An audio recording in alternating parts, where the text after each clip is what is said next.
Assalamualaikum warahmatullahi wabarakatuh. Perkenalkan, nama saya Sekar Aulia Cantika Putri dengan NIM 20002046043 dari Prodi Hubungan Internasional kelas A. Dan sekarang kita sudah sampai pada video part 5 Curhat Filsafat, yang mana dalam video part 5 ini juga merupakan video terakhir dari Curhat Filsafat sebelumnya.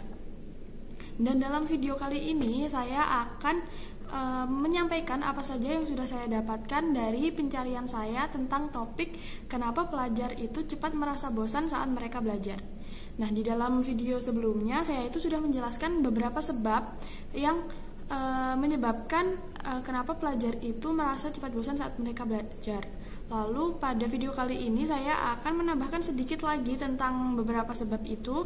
Lalu saya akan menambahkan tentang keterkaitan antara konsep ilmu menurut Al-Atas dengan kasus kali ini. Dan yang terakhir saya akan memberikan tips-tips supaya dapat melawan rasa bosan saat akan belajar.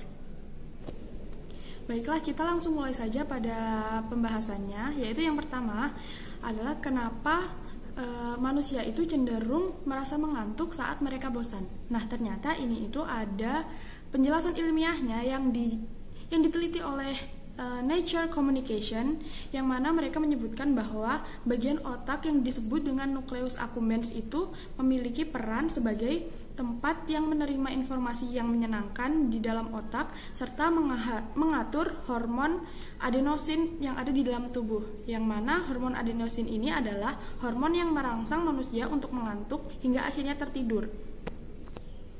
Saat manusia merasa bosan, maka nucleus accumbens tidak akan menerima informasi atau rangsangan yang menyenangkan, sehingga menyebabkan kadar hormon adenosin yang ada di dalam tubuh manusia itu naik, sehingga menyebabkan manusia itu mengantuk.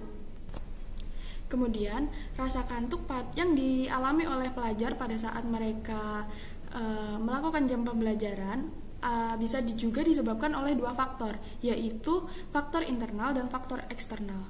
Dalam faktor internal sendiri datangnya dari diri pelajar itu sendiri, yang mana mereka malas belajar atau mungkin mereka kurang tidur hingga menyebabkan tingkat konsentrasi dan fokus mereka itu rendah.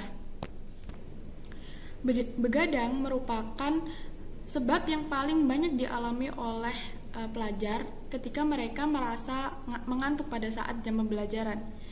Kenapa? Karena kebanyakan dari mereka itu suka bermain game, suka bermain media sosial atau bermain hal yang lainnya lewat tengah malam, sehingga jam tidur mereka itu terganggu. Padahal untuk usia remaja dewasa dibutuhkan sekitar 8,5 sampai 9,5 jam tidur per hari. Tentu saja kalau begadang itu akan menyebabkan jam tidur mereka tidak efektif. Sedangkan dari faktor eksternalnya itu bisa datang dari metode pengajar yang dinilai kurang menarik atau kurang efektif bagi pelajar. Karena kebanyakan pengajar itu menerapkan satu metode yang sama ke seluruh peserta didiknya. Padahal ada beberapa peserta didik yang mereka itu lambat dalam memahami suatu ilmu yang baru didapatnya. Sedangkan kalau pengajarnya memberikan metode yang sama terhadap seluruh peserta didiknya, maka itu tentu saja akan membuat pelajar yang lambat dalam memahami itu merasa tertinggal dan susah untuk mengimbangi pelajar yang cepat dalam memahami sesuatu. Pengajar harus jeli dalam melihat peserta didiknya yang mana yang lambat dalam memahami sesuatu dan mana yang cepat dalam memahami sesuatu.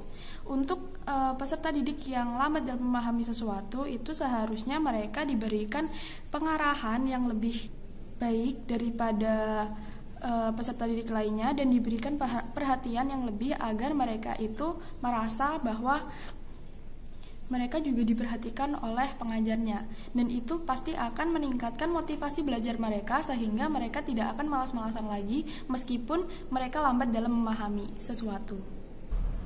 Dalam video sebelumnya saya sempat menyinggung tentang cara belajar yang tidak efektif juga menjadi salah satu penyebab kenapa pelajar itu merasa bosan saat belajar. Nah, lalu bagaimana cara belajar yang efektif itu? Cara belajar yang efektif adalah dengan memahami apa yang kita pelajari secara mendalam dan diresapi hingga ke akar-akarnya.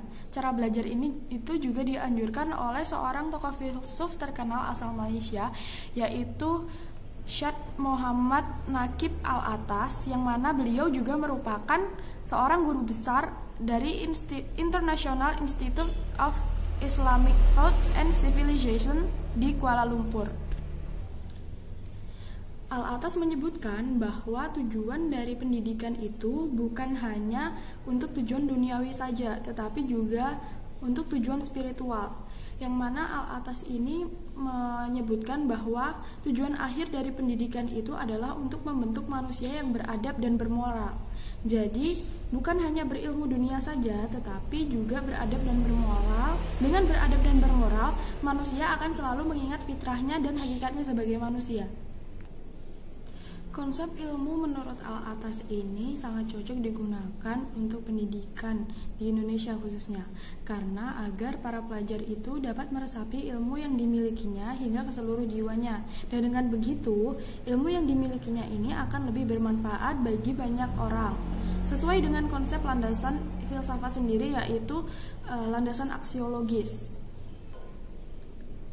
Masuknya sumber ilmu menurut Al-Atas ada 4 cara atau 4 tahapan, yang mana keempat-empatnya ini harus dilalui semua, tidak boleh ada yang terlewat.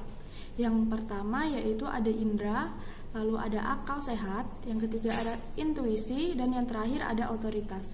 Nah, keempatnya ini merupakan jalan masuknya sebuah pengetahuan baru ke dalam diri manusia, yang jika dilakukan, maka ilmu tersebut akan lebih meresap ke dalam jiwa kita. Karena prosesnya yang bertahap dan berangsur-angsur dan tidak diperoleh secara instan, maka ilmunya juga akan bersifat lebih permanen.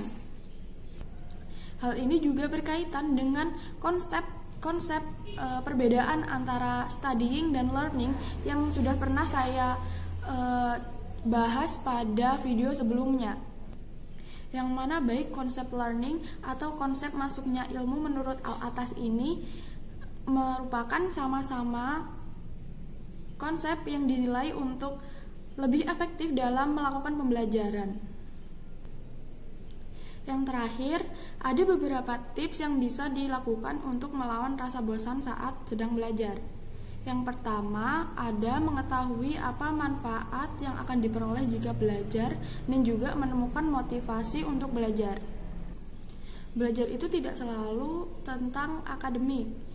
Jika kita sedang mengasah kemampuan kita atau hobi kita, itu juga merupakan proses belajar, yang mana pasti itu akan lebih menyenangkan karena kita tidak merasa dibebani dan karena kita lebih enjoy dalam melakukan hal tersebut. Lalu untuk menemukan motivasi itu juga sangat penting dalam rangka untuk mencegah atau menjadi penghalau saat kita akan merasa bosan. Dan motivasi itu sendiri juga sifatnya tidak harus selalu positif, tetapi juga bisa berupa kritikan yang akan membangun semangat kita kembali.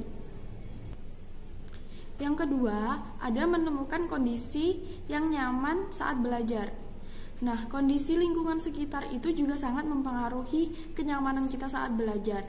Ada orang yang suka belajar di dalam keramaian, ada juga yang suka belajar di dalam keheningan. Nah, kita harus bisa menilai suasana manakah yang cocok dengan kita saat kita akan belajar, sehingga belajar nanti akan terasa menyenangkan. Lalu yang terakhir ada membuat jadwal yang lebih efektif. Nah, kebanyakan belajar itu juga tidak bagus. Jadi belajar itu sebisa mungkin harus dibuat jadwalnya agar saat belajar nanti akan terasa menyenangkan dan kita tidak akan mudah stres.